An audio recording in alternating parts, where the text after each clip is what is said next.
अस्सलाम वालेकुम नाजरीन, आप देख रहे हैं मेरा यूट्यूब चैनल और मैं हूं डॉक्टर आलिया। नाजरीन, सिख पंजाबी जुबान का लफ्ज है जिसके लग़वी मायने सीखने वाला है। दूसरी तरफ ये हकीकत भी आया है कि सिख मत का दूर दूर तक हिंदू मत से कोई ताल्लुक नहीं। अमूमी तौर पर सिखों के लिए खालसा की इस्तिलाह इस्तेमाल की जाती है जो अरबी जुबान से मुस्तार ली गई है। रेख्ता के मुताबिक ये सिखों की एक जमात का लकब है। खालसा पंथ, खालसा दर हकीकत सिख मत के पैरोकारों का एक अस्करी गिरोह है जिसको 10वें गुरु गोबिंद सिंह ने 1699 में आनंदपुर में कायम किया था। इस दिन उन्होंने अपने 5 प्यारों को अमृत पान करके खालसा बनाया। नाजरीन, कहा जाता है कि 16वीं सदी ईस्वी में जब मुगल शहंशाह अकबर ने सिखों के चौथे गुरु रामदास को अपने दरबार में बुलाकर उनसे सिख मजहब के बारे में बातचीत की तो वो ये जानकर बहुत हैरान और मुतासर हुआ कि सिख हिंदुओं के बरक्स तौहीद का अकीदा रखते हैं और सिर्फ एक खुदा को मानते हैं। सिख मजहब की मुकद्दस किताब गुरु ग्रंथ साहब, जिसे सिखों में जिंदा गुरु का दर्जा हासिल है, में भी बाबा फरीद, भगत कबीर और बाबा गुरु नानक जी का कलाम शामिल है। ये भी रवायत है कि शहंशाह अकबर ने ही वो इलाका जिसे आज अमृतसर के नाम से जाना जाता है सिखों को तोहफे में दिया था ताकि वो यहाँ नया शहर बसा सकें। पंजाब के लोग इसे अमृतसर नहीं बल्कि अंबरसर कहकर पुकारा करते थे। इसकी वजह ये थी कि यहाँ पर कारोबारी लोग सुबह सवेरे अपने कामकाज या दुकानदारी से कबल अंबर की खुशबू की धुनी दिया करते थे और ये पूरा इलाका अंबर की खुशबू से महकता रहता था। इसीलिए इसे अमृतसर यानी खुशबू वाला इलाका कहा जाने लगा। अमृतसर को गुरु रामदास, जो लाहौर में चूना मंडी के इलाके में पैदा हुए थे, उन्होंने आबाद किया। सिखों और मुसलमानों के तारीखी और रूहानी ताल्लुक का इससे बड़ा सबूत और कोई नहीं कि जब अमृतसर में सिखों के मुकद्दस तरीन मकाम दरबार साहब की बुनियाद रखी जाने लगी तो इसके लिए लाहौर में मुकीम सूफी बुजुर्ग हजरत मियां मीर से दरख्वास्त की गई। रवायत है कि जब भी दरबार साहब की बुनियाद रखी जाती तो वो गिर जाती। जब 2-3 बार ऐसा हो चुका तो हजरत मियां मीर, जो सिखों के गुरु अर्जन सिंह के दोस्त थे, से इसका जिक्र करते हुए मदद चाही, जिस पर गुरु अर्जन सिंह की दरख्वास्त पर हजरत मियां मीर ने अपने हाथों से दरबार साहब यानी गोल्ड टेम्पल का संगे बुनियाद रखा।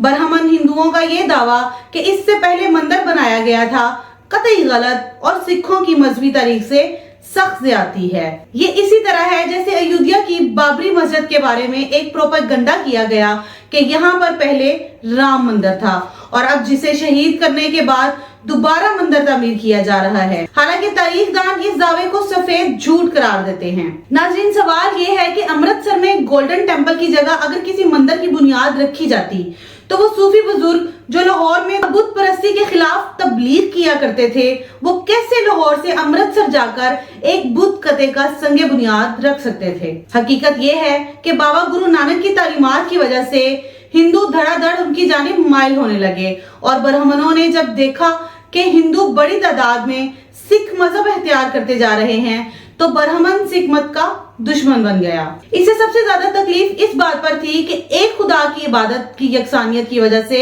सिख और मुसलमान एक दूसरे के करीब आते जा रहे थे, जिस पर ब्राह्मण ने सिखों और मुसलमानों में फूट डालने के लिए चांकिया वाला पुराना खेल शुरू कर दिया। रवायत है कि सिखों के एक गिरोह ने किसी ब्राह्मण की बेटी से शादी की ख्वाहिश जाहिर की तो हिंदुओं की जानिब से पहले इनकार किया गया, मगर जब इसरार बढ़ा तो ब्राह्मणों ने शादी से पहले ये शर्त लिखवाई कि उनकी बेटी से गुरु जी का जो पहला बेटा होगा सिखों का वही गुरु होगा। यहाँ से हिंदुओं ने अपना खेल शुरू किया और सिख और हिंदू मज़हब को एक करना शुरू कर दिया। तौहीद की बुनियाद पर मुसलमानों की जब सिखों के बढ़ते झुकाव और बाबा फरीद और मियां मीर जैसे मुस्लिम बुजुर्गों से सिखों की बेबनाह अकीदत की वजह से ब्राह्मण सख्त परेशान रहने लगे थे। इस पर मुगलिया दरबार के एक ब्राह्मण वजीर ने ऐसे वक्त में जब औरंगजेब गोलकंडा में मसरूफ जंग था, सिखों के गुरु गोबिंद सिंह के 2 बेटों को जिंदा दीवार में चुनवाकर सिखों और मुसलमानों की दुश्मनी की बुनियाद रख दी। जब औरंगजेब आलमगीर को इस बात का इल्म हुआ तो ब्राह्मण वजीर से सख्त जवाब तलबी की गई, लेकिन उस वक्त तक तीर कमान से निकल चुका था। इससे कबल जहांगीर के खिलाफ बगावत में शहजादा खुसरो का साथ देने पर 5वें गुरु अर्जन जहांगीर के अताब का निशाना बन चुके थे। लिहाजा ब्राह्मणों के उकसाने पर सिखों और मुसलमानों के दरमियान नफरत और दुश्मनी की बुनियाद जकड़ पकड़ गई। अंग्रेज के दौर को गहरी नजर से देखें तो सिखों पर जुल्म बरहमन ही करवाता रहा। इस वक्त सिखों और मुसलमानों के मुकाबले में चूंकि हिंदू ज्यादा पढ़े लिखे थे, इसलिए अपने मतलब की कहानियां मरतब करके इसे ही तारीख बिलखसूस सिखों की तारीख का नाम दे दिया गया। बरहमन के दिल में सिखों से नफरत किस तरह कूट कूट कर भरी हुई थी, इसका अंदाजा इस वाक़े से कीजिए कि 1740 में लाहौर में मुगल गवर्नर के एक बरहमन मशीर ने सिखों की तजलील के लिए एक हिंदू शूदर मसार अंगड़ को अमृतसर का कमांडर बनाकर उसका दफ्तर दरबार साहब में कायम करवा दिया, जो गोल्डन टेम्पल की मुसलसल बेहुरमती करता रहता। तारीख गवाह है कि बदबख्त मसार अंगड़ को सिखों और मुसलमानों दोनों ने बाहम मिलकर जहन्नुम रसीद किया। आज दुनिया में शायद सिख वो वाहिद बड़ा मजहब है जिसका कोई मुल्क नहीं।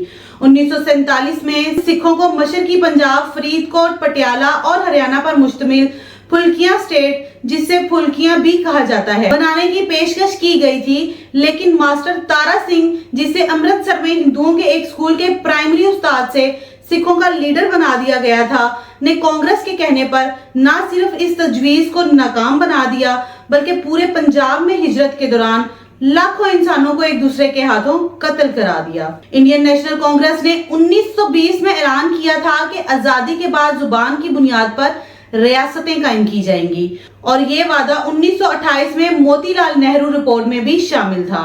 1947 में सिखों को बरहमन ने मुसलमानों के खिलाफ भड़काकर अपने मकसद के लिए इस्तेमाल किया, और बाद में जब सिख मशरकी पंजाब में 60% से ज्यादा आबादी के हामिल हो गए, तो उन्होंने अपनी समाजी और सियासी शनाख्त और जुबान की बुनियाद पर अलग रियासत का मुतालबा किया।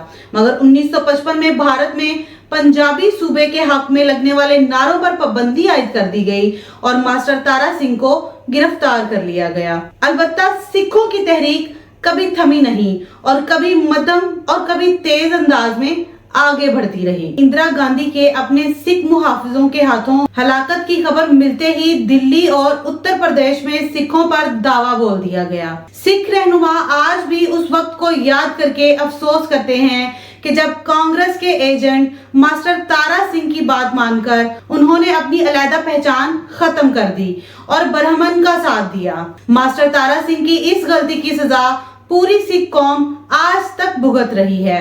पंजाब, जो भारत की तकरीबन 70% आबादी की ग़िज़ाई ज़रूरियात पूरी करता है, इस्तेहसाली हुकूमती पॉलिसियों के सबब न जाने कितने ही काश्तकार कर्जों के दलदल में फंसने के सबब खुदकुशियां कर चुके हैं। नई दिल्ली सरकार किसी सिख को तरक्की देने लगे तो पहले इंटेलिजेंस एजेंसियों के रिकॉर्ड से देखा जाता है कि इसकी दादी या नानी के नाम के साथ कौर लिखा जाता था या देवी। देवी के नाम से पहचाने जाने वाले सिख इसी बरहमन जादी की नस्ल से हैं, जिसकी सिखों के गुरु से शादी हुई थी।